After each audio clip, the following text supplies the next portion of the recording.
La ville de Sainte-Marthe-sur-le-Lac vient de se donner sa toute première politique de développement durable, un document de 6 pages adopté lors de la séance régulière du 10 septembre. Pour en parler, je reçois Priscilla Lamontagne, conseillère municipale et membre de la commission en environnement et mise en valeur des espaces verts. Madame Lamontagne, bonsoir. Bonsoir. Alors, le geste que vous avez posé le 10 septembre, c'était de vous donner un cadre de référence, de faire ce qu'on appelle un énoncé d'intention. Il y a 4 grandes orientations dans cette politique. Je vais vous laisser nous les présenter, mais juste avant, dites-moi, quelle a été en amont la réflexion du conseil municipal? Quels sont les constats que vous avez faits qui vous ont donné envie de la documenter, cette réflexion-là?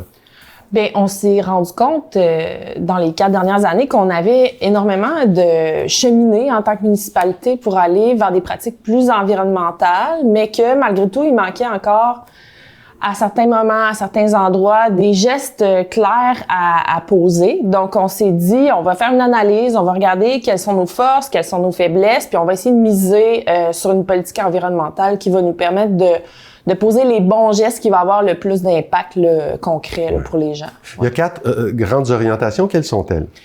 Une orientation qui était très importante pour nous, c'est l'orientation de gouvernance. Ouais. Ça nous permettait de justement s'assurer que tous les services étaient impliqués dans la politique, que tout le monde la comprenait, qu'on s'assurait aussi d'avoir un leadership, pas seulement à l'interne, mais au-delà des frontières de la ville, parce qu'on souhaite faire preuve de briller, tu sais, dans le milieu environnemental, dans le milieu municipal, et pas seulement suivre un peu les grandes tendances. Là. D'accord. Quand on parle de promotion de l'équité sociale dans un dossier comme celui-là, qu'est-ce qu'on veut dire exactement? Ben, ce qu'on veut dire, c'est que l'environnement, c'est ce qui permet d'avoir un cadre de vie qui va être juste et équitable pour tous.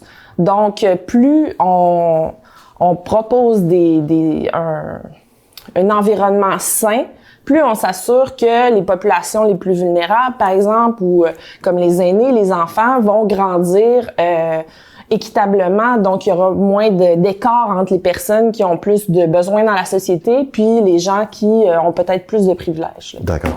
Bon, l'environnement, le développement durable, ça a été au cœur du discours politique des dernières années.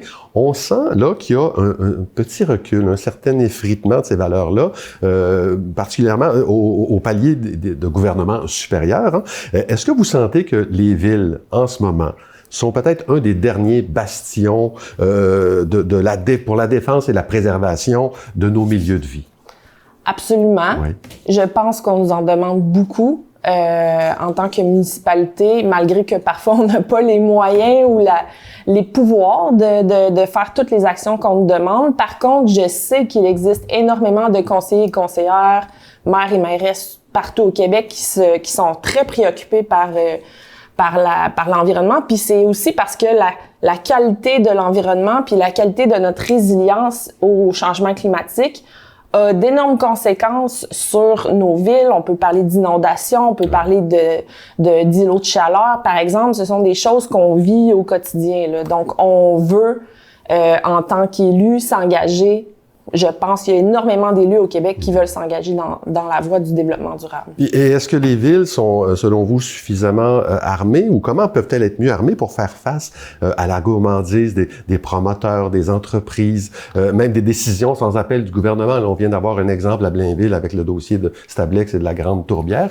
Comment on peut se donner des outils, là? Ben, je pense qu'il faut d'abord respecter les pouvoirs des villes puis leur responsabilité de s'occuper de gérer leur propre territoire. Par exemple, dans le cas de Blainville, la ville devrait pouvoir avoir le plein pouvoir sur son territoire. Et aussi, ben, c'est évidemment des questions d'argent. Tu sais, si on veut faire des projets, on veut mettre de l'avant des initiatives innovantes en environnement, mais que le financement n'est pas là, on peut pas compter seulement sur les moyens de financement actuels pour financer des projets qui vont vraiment nous mettre de l'avant puis nous amener ailleurs au point de vue environnemental. Ce qui fait qu'une politique prend son sens, c'est son plan d'action. C'est pour quand ce plan-là?